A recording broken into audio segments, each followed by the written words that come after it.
Magandang araw mga kababayan. Narito ang pinakabagong update tungkol sa Super Typhoon Leon ngayong araw, October 31, 2024, Thursday. Dahil po sa sobrang lakas nito, nagtaas na ang pag-asa ng signal number 5 sa ilang lugar. At kung bago lang kayo dito sa channel, huwag kalimutang mag-subscribe para lagi kayong informed sa lagay ng panahon. Sa kasalukuyan, ang sentro ng mata ng Super Typhoon na si Leon ay nasa layong 100 kilometers sa hilagang silangan ng Itbayat, Batanes. Taglay nito ang napakalakas na hangin na umaabot sa 195 kilometers per hour malapit sa gitna, habang ang bugso ay umaabot sa 240 kilometers per hour. Sa kasalukuyan, ang bagyo ay kumikilos pakanluran, hilagang kanluran sa bilis na 20 kilometers per hour. Ang Super Typhoon Leon ay may napakalawak na sakop kung saan ang malalakas na hangin ay umaabot hanggang 600 kilometers mula sa gitna nito. Ibig sabihin, hindi lamang mga lugar na malapit sa sentro ng bagyo ang apektado, kundi pati na rin ang mga karatig lugar ay mararamdaman ang bugso ng hangin na dulot ng bagyo. Inaasahang magpapatuloy ang direksyon ng bagyo sa kanluran, hilagang kanluran at tatama sa silangang bahagi ng Taiwan ngayong hapon. Sa susunod na mga oras, ang bagyo ay tatawid sa kalupaan ng Taiwan bago ito tumungo sa hilagang silangang patungo sa East China Sea. Aasahang lalabas ng Philippine Area of Responsibility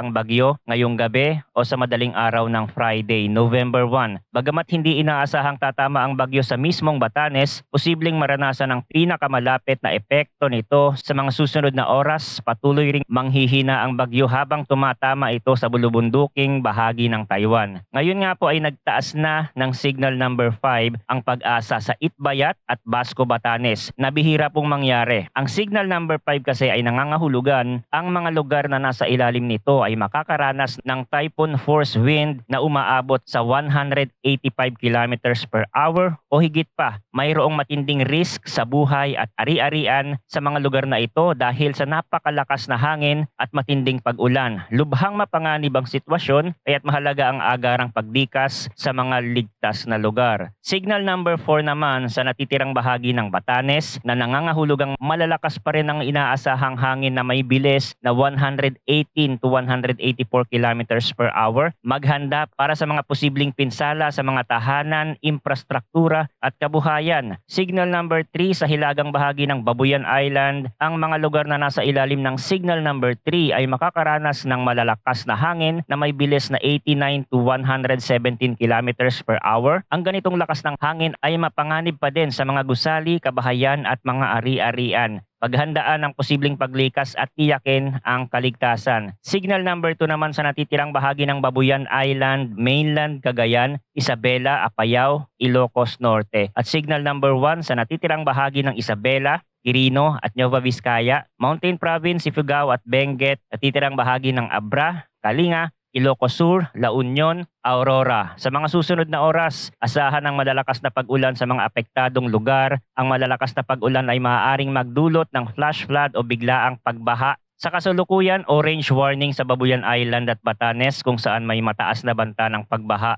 at pagguho ng lupa sa mga lugar na madaling bahain at landslide prone. Yellow warning naman sa ilang bahagi ng Cagayan, kabilang ang mga bayan ng Gonzaga, Santa Ana, Santa Teresita at Bugwe. Samantala, patuloy ang light to moderate hanggang sa minsan ay heavy rain sa natitirang bahagi ng mainland Cagayan, Ilocos Norte, Apayao, Isabela, Ifugao, Kalinga, Mountain Province, Abra, Benguet, Ilocos Sur at La Union. Yellow warning level din sa Occidental Mindoro at Palawan. Meron ding babala patungkol sa storm surge o daluyong sa loob ng susunod na 48 hours. May mataas na panganib ng daluyong na maaaring umabot ng higit 3 meters ang taas sa mga baybayin ng Batanes at Babuyan Island. Ito ay maaaring maging banta sa buhay, kaya mahalaga ang agarang paglikas sa mga baybayin at mabababang lugar. Inaasahang magiging napakagaspang ng karagatan lalo na sa mga baybayin ng Batanes, Babuyan Island at ilang bahagi ng Cagayan. Ang taas ng alon ay maaaring umabot hanggang 14 meters sa Batanes. Pinapayuhang wag muna pumalaot lalo na sa mga maliliit na bangka at sasakyang pandagat.